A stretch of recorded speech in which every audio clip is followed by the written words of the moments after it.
Hello, I'm Robert, a fact checker and a science blogger and a voluntary fact checker for our Facebook group Doomsday Debunked, where we help people who are scared of many things. And this is about the Doomsday clock, which is actually not about Doomsday, and it's not a clock. And it's not measuring any kind of time. So first of all, you can see it doesn't work like a clock because clocks move forward always moving forward. But the Doomsday clock is moving forwards and backwards. It was 7 minutes, and then it's 3 minutes, and then 2 minutes, then all the way back. And then 1991 was 17 minutes behind, and it's just going back and forth like that all the time. And that's not what clocks do, so it's not a clock. And the minute is obviously not minutes. And it's not actually about Doomsday either, as we'll see. So it's you might say it is not at all anything that's in its title, but it's what it is it's a metaphor. And it's like when you say, I'm so hungry I could eat a horse. And nobody would eat a horse, nobody could eat an entire horse anyway. It's just something you say. It just means you're very hungry.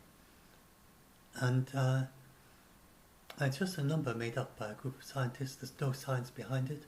There's no particular way of taking any particular thing that you measure and turning that into minutes before midnight. It's basically a media event to attract the attention of politicians. And then when there are more things that are concerning as regards nuclear war, then they put it closer to midnight. And when there are less things that's so concerning, then they move it further away from midnight, and that's all. And it's now recently been adapted to include also things like climate change. And last time they made what they call deep fakes for the last one, and they took that as being a factor. And that's not actually, it never actually has been very serious. There hasn't been a big issue with deep fakes. So they don't always get things right either, not this last year. And well, that's basically it. It's nothing to be scared of. I actually expect that this next one, I'll just do a pause and I'll have a look at the. I expect this next one to actually be moving back a little bit, actually, because of the things that Joe Biden is planning to do. Let me just pause a minute. Okay, yes, I've already got a video about it, so I won't talk about it at any length, but I'll put a link to the video in the description. But Biden's new presidency, and he's going to immediately stop the new program of low-power nukes. He's going to rejoin the Iran JCPOA, the Iran deal, if he can. I just said, of course, sorry, I should say if he can. He's going to continue the bilateral New START treaty with Russia, and he's not going to require China to be in it. And this is all going to lower the temperature and make things much easier. He's in favour, actually, of the Comprehensive Test Ban Treaty to stop all tests, including the ones below the ground. And his presidency is likely to be a time of increasing progress towards a nuclear-free world, with many other initiatives from other countries coming together as well, because the treaty, this is just a coincidence, the treaty to ban all nuclear weapons, which is 50 signatories, they of course can't stop other countries from having nuclear weapons, but they've made a very clear statement that they're not going to have nuclear weapons, and they think the world is safer if nobody has them. And 50 states have already signed that, so that's going to come into force on the 22nd of January. And so, although largely symbolic, it's still something that will help in the progression towards a nuclear-free world. And then there's a review of the Non-Proliferation Treaty, postponed to 2021 because of the pandemic. And Biden is certainly in favour of the Open Skies Treaty, so we'll see what happens with him rejoining that as well. So those are many things that are actually quite positive for progress towards a nuclear-free world. We've also had good progress towards the action on climate change.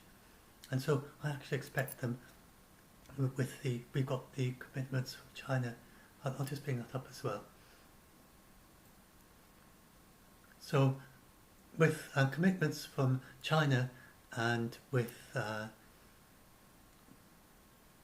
with commitments from China and United States, statements of intent, I mean, then we have the new optimistic net zero targets are now down to 2.1 degrees centigrade with Carbon Action Tracker, which is a good site for these things. And it's actually, China overachieved on their 2015 pledges, which were really difficult for them, even though they just pledged to peak before 2030. They developed an entire new industry, the largest in the world, of a renewables industry in order to keep those targets. And so I think we can expect them to overachieve on their next targets as well, which is to reach zero emissions by 2060. And the EU and the UK actually, and South Korea, Japan, many countries have all already set net zero targets, most for 2050. And taking all those into account, we're ahead for 2.1 degrees C. So because the Doomsday Clock now includes this as well, then I expect them to be stepping back from their previous 100 seconds with this next Doomsday Clock announcement. But in any case, things are looking much better than they have. If they don't move it back, they should do, because things are looking quite a lot better now than they have done for many years in terms of our future for climate change, or action on climate change. We've never had so much action on climate change as we have today. Never, and nothing even close. Just very high levels of engagement. And we are already within reach of the 1.5C, which is what is needed for the coral reefs, which are the most vulnerable ecosystem, which is significantly impacted at 2 degrees C and above. And we can make very big changes.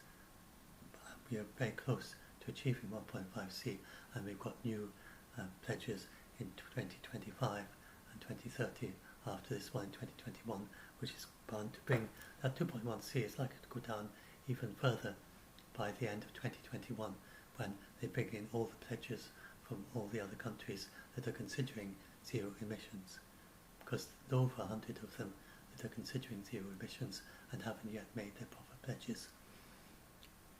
So things are looking very good, and I'd be very surprised if the Doomsday Clock does go forward again, or even stay in its position.